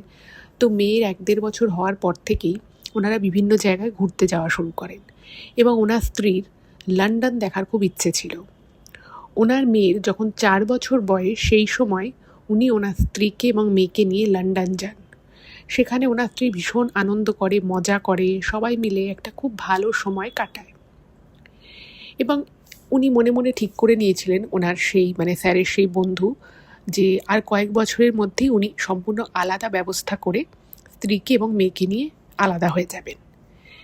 এবার বাড়ির মধ্যে আমি একটুখানি এবার ওনাদের পারিবারিক বিষয়টা একটু বলি, কারণ এই ঘটনাটার সাথে পারিবারিক বিষয়ের কিন্তু একটা যোগসূত্র আছে। তো যেটা স্যার লিখেছেন যে ওনার যে বন্ধু, সেই বন্ধু চিরকালই কিন্তু মানে ওনাদের ফ্যামিলির যে একটা ট্র্যাডিশন ছিল যে মানে প্রত্যেককে উচ্চশিক্ষিত হতে হবে, তারপরে তাদের একটা এই শিক্ষা বলুন, তাদের এই সংস্কার বলুন, এই সব কিছু নিয়ে একটা অহংবোধ তাদের মধ্যে কিন্তু ছিল। এবং স্যারের বন্ধু মানে সেও এত উচ্চশিক্ষা পেয়েছে ঠিকই, কিন্তু এই অহংবোধটাকে কিন্তু সে কখনোই মেনে নেয়নি। তার পরিবার থেকে হয়তো তাকে কখনো বলেছে যে না না, তুমি সবার সাথে এইভাবে এত অমায়িক হয়ে কথা বলবে না, তোমার একটা স্ট্যাটাস আছে, তোমার একটা পরিচিতি আছে, তুমি কি কোন বাড়ির ছেলে সেটা একবার দেখো। তো এইরকমভাবে ওনাকে ওনার পরিবারে অনেকেই বলতো, কিন্তু উনি সবসময় মনে করতেন যে না, আমি এই জায়গাটাকে বিশ্বাস করি না, আমি এইটুকু জায়গা মানতে পারি, বাট এই জায়গাটুকু আমার জায়গা, আমি কার সাথে কীভাবে কথা বলবো, আমি কোনটাকে নেব কোনটা নেব না, সেটা আমার উপরে। এবং ওনার ওই ফ্যামিলিতে যারা কাজিন ছিল তারা কিন্তু একদম সেই রকম ছিল। আর যেটা স্যার আরও বেশি করে মেনশন করেছেন যে উনি যে মানে আমি সেইটা নিয়ে, আর উনি বলেছে এটা নিয়ে আমি ডিটেলসে লিখছি না, তো উনি যে পদে কাজ করেন সেখান থেকে কেউ চাইলে লক্ষ লক্ষ টাকা রোজগার করতে পারে, সে যদি পুরোপুরি ব্যবসায়িক মেন্টালিটি নিয়ে কাজ করে। কিন্তু ওনার এই বন্ধু ভীষণ রকমভাবে ডাউন টু আর্থ, এবং ওনার কাছে টাকা পয়সা না, মানে অনেক মানুষ আছে যেমন টাকার পিছনেই শুধু ছুটে যায়, তাদের কাছে হয়তো অনেক টাকা থাকে বাট স্টিল তারা টাকার পিছনে ছুটে যায়। এইরকম কিন্তু উনি একদমই নন। উনি চাইলে জীবনে হয়তো আরও অনেক অনেক টাকা রোজগার করতে পারতেন, কিন্তু তার বদলে উনি অনেক ছোট ছোট জিনিস, অনেক মানবিক দিক, এই জিনিসগুলোকে কিন্তু উনি ওনার জীবনে প্রাধান্য দিতেন। তো সেই কারণের জন্যই ওনার ফ্যামিলির মধ্যে মানে যখন ওনার মেয়ে জন্মায়, ইভেন যখন ওনার বিয়েও হয়, তখন অনেক রকমের কথা অনেক সময় ওনার কানে আসে, কিন্তু উনি না কখনো সেই বিষয়গুলোকে কান দিতেন না। বিশেষত ওনার মেয়ে যখন জন্মায় তখন তার মেয়ের আঙুলের জন্য বা ওই যে ঘাড়ের পিছনে যে কালো দাগ রয়েছে সেটা নিয়ে পরিবারের মধ্যে একটা আধরা কথাবার্তা হয়, কিন্তু উনি না সেগুলোকে কখনোই গুরুত্ব দিতেন না। এবার এই কথাটা আমি কেন বললাম সেটা আমি মানে কিছুক্ষণ পরে আপনারা সেটা বুঝতে পারবেন। যাই হোক, তো ওই ফ্যামিলির মধ্যেই ওনার একজন জ্যাঠা ছিলেন, সেই জ্যাঠা ছিল একদমই স্যারের বন্ধুর মতো। তিনিও বাইরে বহুদিন কাজ করেছেন, তার অনেক বয়স হয়ে গেছে, তিনি অবশ্য বিয়ে করেননি। তো সেই জ্যাঠা না খুব ভালোবাসতেন এই স্যারের বন্ধুকে, এবং এই জ্যাঠার সাথে ওনার কিন্তু একটা খুব ভালো সম্পর্ক ছিল। বাট একটাই ব্যাপার, সেটা হচ্ছে জ্যাঠা খুব বেশি দিন এই বাড়িতে থাকতেন না, যেহেতু ওনার প্রচুর কাজকর্মের সাথে উনি যুক্ত ছিলেন। তো উনি চলে যেতেন, তারপর উনি ঘোরাঘুরি করতেন, বিয়ে থা করেননি, ওনাদের প্রচুর বন্ধুবান্ধব ছিল, তাদের বাড়ি বাড়ি গিয়ে কখনো উনি থাকতেন, সবাই ডাকতো, খুব আর কি মজার মানুষ ছিলেন। তো সেই জ্যাঠার সাথে ওনার কিন্তু একটা দারুণ মানে খুব বনতো আর কি, মানে দুজনে মিলে ঘন্টার পর ঘন্টা কথা বলতো। তো উনি একবার এই স্যারের বন্ধুকে ওনার মেয়ের সম্পর্কে বলেছিলেন মেয়ের অন্নপ্রাশনের সময়, যে আমি খুব খুশি হয়েছি ওকে দেখে, কিন্তু একটাই কথা আমি তোকে বলতে পারি, সেটা হচ্ছে যে তোর জীবনে না অনেক কিছু ঘটতে পারে। তোর জীবনে এমন একটা সময় আসতে পারে যে সময় হয়তো তুই মনে হবে যে তুই সব কিছু চলে গেল, সব কিছু তোর থেকে হারিয়ে গেল, কিন্তু তবুও এই মেয়েকে কিন্তু একদম আগলে জাপটে ধরে রাখবি। এই মেয়ের শক্ত খুঁটি হবি কিন্তু তুই, কারণ এই মেয়েকেও হয়তো একটা কঠিন সময়ের মধ্য দিয়ে যেতে হতে পারে। এবার এই কথাটা যখন উনি শোনেন, তখন ওনার মেয়ে খুবই ছোট, বুঝতেই পারছেন অন্নপ্রাশনের সময়কার আমি কথা বলছি। তো তারপরে এই কথা সে কথায় আর না, এই কথাটার অন্তর্নিহিত অর্থ কী ছিল সেটা উনি আর মানে জানা বা বোঝার সুযোগ পাননি। ইন দ্য মিন টাইম যে ঘটনাটা ঘটলো সেটা হচ্ছে যে প্রতিটি মানুষেরই সিজন চেঞ্জে হোক বা সর্দি গরমি লাগলে জ্বর হয়, এটা তো খুব অস্বাভাবিক বিষয় নয়। তো ওনার স্ত্রীর একবার জ্বর হয়। তো উনি যখন দেখলেন যে ওনার স্ত্রীর জ্বর, তো উনি বললেন যে ঠিক আছে, তোমার যখন জ্বর হয়েছে তো তুমি একটু রেস্ট নাও, আর এই একটা তোমাকে ওষুধ দিচ্ছি, তুমি খেয়ে নাও। এবার তখন ওনার স্ত্রী আর কি বলছেন, না না, এটা সামান্য ব্যাপারে জ্বরের ওষুধ খাওয়ার কোনো দরকার নেই।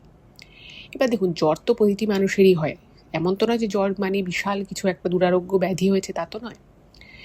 এবার ঠিক এর পরের দিন ওনার জ্বরটা কিন্তু অনেকটা নেমে যায়, প্রায় নেই বললেই চলে, এবং ওনার স্ত্রী বলেন যে হ্যাঁ আমি ঠিক আছি, কাজকর্ম করতে পারছি, আমার কোনো অসুবিধা হচ্ছে না। এবার উনি আবার বেরিয়ে গেছেন কাজে। যখন বাড়ি এসছে তখন দেখছে যে ওনার স্ত্রীর ধুম জ্বর। তো সঙ্গে সঙ্গে উনি ওনার স্ত্রীকে ওষুধ দেন এবং ওনার স্ত্রী ওষুধ খেয়ে বলে যে আমি একটু রেস্ট নিই। তো সে রেস্ট নিচ্ছে, এবং সেই সময় উনি ওনার স্ত্রীকে বলেন যে দেখো, কালকেও সকালেও যদি তোমার জ্বর না থামে তাহলে কিন্তু তোমাকে হাসপাতালে নিয়ে যাবো এবং তোমার কিছু টেস্ট করতে হবে, সেই টেস্টগুলো করা হবে। তো ওনার স্ত্রী বলেন যে দেখো, তুমি আমাকে নিয়ে ব্যস্ত হয়েও না, সবার জ্বর হয়, আমারও জ্বর হয়েছে, ওষুধ খেয়েছি, ঠিক হয়ে যাবে, তুমি এটা নিয়ে এত কেন ভাবছো। তো উনি বললেন যে ঠিক আছে, আমি ভাবছি না, বাট তোমাকে আমি যেটা বললাম সেটা কিন্তু মাথায় রেখো। আর ওনার স্ত্রী খুব একটা ওষুধপত্র খেতে চাইতেন না, মনে করতেন যে না আমি ঠিক আছি এরকম একটা ভাব। এবারে পরের দিন সকালবেলা ওনার স্ত্রীর অবস্থা ভীষণ খারাপ হয়ে গেছে, এবং উনি এটা দেখে তো উনি একটু ঘাবড়ে যান যে কী ব্যাপার, মানে সামান্য জ্বরে এতটা ডিটোরিয়েট করে গেছে। তো উনি বললেন না, এবার তো তোমাকে ঘরে রাখা যাবে না, হাসপাতালে নিয়ে যেতে হবে, তোমার চিকিৎসার দরকার আছে ফার্দার। তো ওরা স্ত্রী তখন হাতটা চেপে ধরে ওনাকে বলছে যে তুমি আমাকে হাসপাতালে নিয়ে যেতে চাইছো, আমি তোমাকে বারণ করব না, কিন্তু আমার দুটো কথা আছে তোমাকে, আমি এখন যদি তোমাকে কথাগুলো বলতে না পারি তাহলে হয়তো আমি আর তোমাকে কথাগুলো বলার সুযোগই পাবো না। এবার এইটা শুনে না উনি খুব রেগে যান। উনি ওনার স্ত্রীকে বলছেন, কি ওসব উল্টো পাল্টা বলছো, বাচ্চা একটা মেয়ে রয়েছে, তুমি আমাকে না হয় তুমি এখন আর ভালোবাসো না, তুমি মেয়েটাকে তো ভালোবাসো, তাহলে তুমি এই কথাগুলো কেন বলছো যে তুমি আমাকে কোনো কিছু বলার আর সুযোগ পাবে না। তো ওনার স্ত্রী তখন ওনার হাত দুটো জোর করে ধরে এবং ধরে বলে যে আমি তোমাকে বলেছিলাম না যে তোমার জীবনে একটা খুব কঠিন সময় আসতে পারে, নিজেকে প্রস্তুত রেখো। আমার মনে হয় সেই সময়টা এসে গেছে, আর আমি জানি তুমি মেয়েকে ভীষণ ভালোবাসো। শুধু একটাই আমি তোমাকে কথা বলবো, সেটা হচ্ছে যে আমি জানি যে তোমার আর একটা সন্তানের খুব ইচ্ছে আছে, এবং তুমি আমাকে বলেও ছিলে, আর সেই সন্তান যদি পুত্র সন্তান হয় তাহলে তোমার খুব ভালো লাগবে, সেটাও আমি জানি। তুমি মেয়েকে খুবই ভালোবাসো, সে বিষয়ে আমার কোনো সন্দেহ নেই, কিন্তু আমি তোমাকে একটা কথা বলি, তুমি যদি ধরে নাও আমার কিছু হয়ে গেল এবং তারপর যদি তুমি আবার কাউকে বিয়ে করো, তাহলে কিন্তু তুমি খুব সুখী হবে, এবং সেই দাম্পত্য সুখ কিন্তু তোমার সারা জীবন থাকবে, সেখানে কিন্তু কোনো ঘাটতি হবে না, এবং তোমার যে একটা সুপ্ত ইচ্ছে আছে, যে একটা সুপ্ত বাসনা রয়েছে, সেটাও কিন্তু পূরণ হবে। তুমি কিন্তু একজন পুত্র সন্তানের বাবা হবে। এই কথাগুলো যখন ওনার স্ত্রী ওনাকে বলে, উনি না রীতিমতো হতভম্ব হয়ে যায়, কারণ উনি এতদিনে বুঝে গেছেন যে ওনার স্ত্রী এই যে বলতো না যে আমি এই কান্নার আওয়াজ পাচ্ছি, আমি এই বাড়িতে অনেক কষ্ট পেয়েছি, তো সেই সম্পর্কে কিছু কথা উনি ওনার ফ্যামিলিতে ওই জ্যাঠার কাছ থেকে শুনেছিলেন, যেখানে সত্যি ওনার ওনার দাদুর এক বোন ছিল, সেই বোনকে এই বাড়িতেই অনেক কষ্ট পেতে হয়েছিল, এবং তারপরে সেই বোন, ওই যে বললাম যে একটা কুয়ো ছিল, সেই কুয়োয় ঝাঁপ দেয়। তো কেন কষ্ট পেতে হয়েছিল সেটা আমি একটুখানি তার আগে বলে নিই। সেটা হচ্ছে যে ওনার সেই বোন আর কি একটি ছেলেকে পছন্দ করে, এবং অনেক বছর আগেকার কথা আমি বলছি, তো তখনকার দিনে এই সমস্ত জিনিস তো একদম নৈব চ, মানে পছন্দ করেছে, এবং যাকে পছন্দ করছে সে আবার ওদের জাতের ছেলে ছিল না। যাই হোক, তো সেটা নিয়ে একটা বাড়িতে অশান্তি হয়। তো এরপরে যেটা হয় সেটা হচ্ছে যে ওই ছেলেটির সাথেই ওই বাড়ির মেয়েটির বিয়ে হয়ে যায়। কিন্তু বিয়ে হয়ে গেলেও যে মানে একটা অশান্তি হয়, এবং সেই অশান্তির জন্য এই মেয়ের বাড়ির লোক মেয়েকে আর শ্বশুর বাড়ি পাঠায় না। এবার তার যে স্বামী ছিল সে মাঝে মধ্যে দেখা করতে আসতো, এবং তাকে ওই যে বললাম যে পুরো ফ্যামিলিটা না খুব শিক্ষিত ফ্যামিলি ছিল ঠিকই, কিন্তু একটু অহংকার ছিল তাদের, শিক্ষার অহংকার ছিল, সংস্কারের অহংকার ছিল, টাকা পয়সার অহংকার ছিল। তো এইরকম ব্যাপার। এবার এই বিষয়টার জন্যই কিন্তু ওই বাড়ির যে মেয়ে সে যাকে বিয়ে করে তার সাথে কিন্তু তার ঠিকমতো সংসারটা হয় না। এবং দিনের পর দিন, তখনকার দিনকাল, মেয়ে যদি বিয়ে করে, বিবাহিত মেয়ে যদি বাপের বাড়িতে দিনের পর দিন পড়ে থাকে, তাকে বিভিন্ন রকমের কথা শুনতে হয়। এবং বাড়ির লোক জানতো যে আমরাই আমাদের মেয়েকে সেভাবে সংসার করতে পাঠাইনি, আর সম্পর্কটা ওদের মধ্যে এমন হয়ে গেছিল যে মানে স্বাভাবিক সম্পর্ক ছিল না। আর সেই মেয়েটির যে স্বামী সেও যখন আসতো, সে যদি গরিব ছিল, তো তাকে এরা খুব মানে হ্যাটা করতো। এবার তার মনে খুব কষ্ট হয় যে আমি তার সাথে সংসার করতে পারলাম না। আর মানে ওই বাড়ির একজন পুরোহিত টাইপের ছিলেন, তো যিনি এসে পুজো করে দিতে, তো সেও বলেছিল যে এই ছেলের সাথে যদি আপনার মেয়ে থাকে তাহলে কিন্তু ওর কোনো উন্নতি হবে না, ওর খুব খারাপ থাকবে, ওর শারীরিক অবনতি হবে, ও মানে একদমই খারাপ হবে ওর। এবার এই সমস্ত শুনে শুনে এরাও আর মেয়েকে শ্বশুরবাড়ি পাঠায়নি। এদিকে আত্মীয় স্বজন, পাড়া প্রতিবেশী সবাই এসে এসে বলতো যে কী ব্যাপার, তুমি বিয়ে হয়ে গেছে, দিনের পর দিন তুমি এই বাড়িতেই থাকছো। এবং তারও খুব ইচ্ছে করতো যে সে তার শ্বশুর বাড়িতে যাবে, তার স্বামীর সাথে সংসার করবে।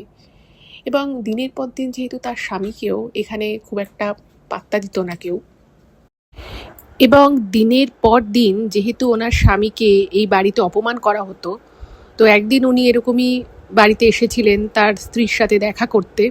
যথারীতি তাকে অপমান করা হয়, এবং সে অপমানটা এতটাই সেই দিন তার মানে গায়ে লাগে, তো সে কি করে, বাড়ি থেকে ফেরার সময় সে একটা পুকুরে ঝাঁপ দেয় এবং তার প্রাণটা চলে যায়। যেহেতু এই খবর গ্রামের মধ্যেই এই জিনিসটাও ঘটিয়েছিল, এবং এই খবর যখন মেয়েটি পায়, স্বাভাবিকভাবেই ও কান্নায় ভেঙে পড়ে। এবং যেহেতু ওর খুব কষ্ট হচ্ছিল যে না, আমি আমার স্বামীর সাথে সংসারও করতে পারলাম না, মানুষটা এসেছিল, তোমরা সবাই ওকে অপমান করে তাড়িয়ে দিলে। এবার ওই যে বললাম যে ওই বাড়ির যে ওই মেয়ে ছিল, সেই মেয়েটির কিন্তু হাতের একটা আঙুল ওরকমই একটু ছোট ছিল, আর ওর ওরকম ঘাড়ের পিছনে একটা দাগ ছিল। তো সেই কারণে ওই মেয়েটাকে অনেকেই কুলক্ষণা বলতো। তখনকার দিনে তো এগুলো তো অনেকে এ ধরনের বাজে বাজে জিনিসগুলোকে অনেকে প্রমোট করতো, অনেকে এই সবগুলো মানতো, এবং তখনকার কিছু কিছু পুরোহিতরাও এগুলো নিয়ে কিন্তু খুব চর্চা করতো। এবং ওই যে কুলক্ষণা বলতো, তো তাকে তখন সবাই এটাই বলে যে তুমি তো কুলক্ষণা, তাই তোমার স্বামী এরকম করেছে, এতে তোমার বাড়ির লোকের কোনো দোষ নেই। এবার যেই মেয়েটা সারা জীবন এতটা কষ্ট পেয়েছে, সমস্ত সুযোগ সুবিধা, এত ভালো বাড়ির থেকে বিলং করেও সে কিন্তু সেরকমভাবে কোনো সুযোগ সুবিধা পায়নি। তো সেই দুঃখে কষ্টের আগে ওই যে কুয়ো ছিল, সেই কুয়োতে ঝাঁপ দিয়ে মেয়েটি নিজের প্রাণ দেয়। মানে ও যখন কুয়োতে ঝাঁপ দেয়, বাড়ির একজন দেখে ফেলে, কিন্তু সেই গভীর কুয়ো থেকে ওকে বার করতে করতে কিন্তু অনেক দেরি হয়ে যায়, এবং মেয়েটি কিন্তু মারা যায়। এরপরেই ওই বাড়ির সকলে একটুখানি থতমত খেয়ে যায়, তারাও ভাবতে পারে না যে তাদের মেয়ে একটা এরকম কিছু করবে। এবং এই কুসংস্কারে আচ্ছন্ন হয়ে তারাও দিনের পর দিন নিজেদেরই মেয়েকে যে কতটা কষ্ট দিয়েছে, জেনে অজান্তেও হয় সময় এমন অনেক কাজ করে হয়তো এরা ফেলেছিল। এবং যখন মেয়েটি চলে যায়, হ্যাঁ, তখন তারা বুঝতে পারে যে তারা অনেক বড় ভুল করেছে। শুধুমাত্র মেয়েটির একটু শারীরিক সামান্য একটু বিষয় ছিল বলে, একটা অস্বাভাবিকতা ছিল বলে ওকে সারাটা জীবন অনেক কথা শুনতে হয়েছে। ওর ভালোবেসে যে ছেলেটাকে ও ভালোবাসলো, যার সাথে ওর সম্পর্ক হলো, একটা বৈবাহিক সূত্রে ওরা আবদ্ধ হলো, কিন্তু সংসার করতে পারলো না। এবং ওই ছেলেটির বাড়ি থেকেও কিন্তু মেয়েটাকে যে খুব আর কি ভালোবেসে ঘরে তুলছিল সেটাও নয়। তো সেই কারণ দেখিয়ে ওরা আর কি বলেছিল যে না, আমাদের বাড়ির মেয়ে যদি ওই শ্বশুর বাড়িতে যায়, ওরা আঙুলের জন্য, ওর গলার দাগের জন্য কথা শোনাবে, তাই আমরা ছাড়বো না। তো সব কিছুর মাঝখানে কিন্তু বলি হলো এই দুটো নিষ্পাপ ছেলে মেয়ে। তো এরপরে বাড়ির এক দুজন স্বপ্ন দেখে, এবং তারা নাকি বলে যে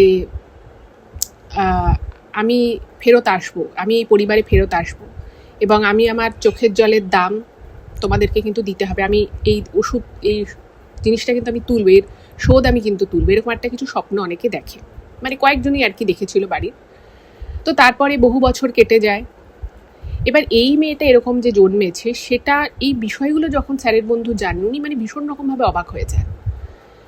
এবং যাই হোক, এরপরে যেটা হলো, ওনার স্ত্রী মারা গেল এবং তখন যখন এই কথাটা শুনে না, স্যার মানে পুরো অবাক হয়ে গেছে যে এই মানুষটার সাথে উনি এত কথা বলে, এত হাসি খুশি, মানুষটার জীবনে এতটা একটা ট্র্যাজিক ঘটনা ঘটেছে। তো স্বাভাবিকভাবেই না কোনোদিন ওনার জিজ্ঞেস করা হয়নি যে ওনার মানে ওনার মেয়ের সম্পর্কে উনি অনেক কিছু, ওনার মেয়ে লন্ডনে ডাক্তারি পড়তে গেছে সেটা উনি জানতেন, কিন্তু মানে ওনার স্ত্রী মানে বর্তমানে আছেন না নেই এইসব বিষয়ে উনি কিছুই জানতেন না। তো তখন উনি স্বাভাবিকভাবেই মানে ওনাকে একটুখানি কনসোল করে, তারপরে বলছে যে আচ্ছা একটা কথা বলছি, কিছু মনে করিস না, তুই কি আবার বিয়ে করেছিস? তখন উনি মুচকি হেসে বলে যে আমি ওকে ভালোবাসতাম ঠিকই, কিন্তু ওর শেষ ইচ্ছেটা মানে ও সব কিছুতে ও জিতে যাবে এটা আমি হতে দিতে পারি না। আর আমার জীবনে স্ত্রীর আর কোনো প্রয়োজন ছিল না, কারণ আমি একজনকেই স্ত্রী হিসেবে মেনেছি সারা জীবন, আমি তাকেই ভালোবেসেছি, তার প্রতি আমার আজও ভালোবাসা রয়েছে। যে ভালোবাসে আমি ওকে বিয়ে করেছিলাম, সেই ভালোবাসাটা আজও আমার ওর প্রতি রয়েছে। তাই ওকে আমি সব বিষয়ে ভালোবাসলেও যেহেতু আমি জিতিয়ে দেবো যে হ্যাঁ আমি আবার দ্বিতীয় যদি বিয়ে করি তাহলে আমার পুত্র সন্তান হবে, এইটা আমি ইচ্ছে করেই করিনি। আর আমার কোনো করার প্রয়োজনও ছিল না। আমার বাড়ির লোক অনেকবার আমাকে বলেছে, শুধু আমার একটাই ধ্যান ছিল যে আমি আমার মেয়েকে এমন করে মানুষ করব, মানে আমার পরিবারের সেই বহু বছর আগে যে মেয়েটির সাথে যে ঘটনা ঘটেছিল, মানে আজ বেঁচে থাকলে বা সম্পর্ক যদি দেখা যায় তাহলে ওনার পিসি ঠাকুমা এরকম একটা কিছু একটা পিসি সম্পর্কিত হতো। বলছে যে তাকে তো আমি দেখিনি, কিন্তু সেই মেয়েটার জীবনে যা যা পাওয়া উচিত ছিল আমি সব কিছু দিয়ে আমার মেয়েকে আমি লন্ডন পাঠিয়েছি এবং ওকে আমি কোনোদিন কোনো কিছুতে না করিনি। ও যা চেয়েছে যখন চেয়েছে আজও আমি ওকে বলেছি যে তোর যদি লন্ডনে বাড়ি কিনে থাকতো আমি সব বেছে দিয়ে আমি তোকে ফাইন্যান্স করবো। উনি বলেন যে না, ওটা আমার কোনোদিনও প্রয়োজন হয়নি, আমি ওকেই ভালোবেসেছি, আজও আমি ওকেই ভালোবাসি, ওর সাথেই আমি ওর স্মৃতি নিয়েই আমি থাকি। তো এটা শুনে না মানে স্যারের খুব অদ্ভুত লাগে এবং ভাবে যে একটা মানুষকে বাইরে থেকে দেখে যেরকম মনে হয়, তার মনের ভিতরে তার জীবনে যে কত কিছু ঘটে যায় সেটা হয়তো আমরা সাধারণ মানুষেরা বুঝতেও পারি না। যাই হোক, এটাই ছিল ঘটনা। কেমন লাগলো জানাবেন, ভালো লাগলে প্লিজ চ্যানেলটাকে সাবস্ক্রাইব করে ভিডিওগুলো একটু সকলের সাথে শেয়ার করে দেবেন। খুব ভালো থাকবেন, দেখা হবে আবার পরের এপিসোডে। নমস্কার।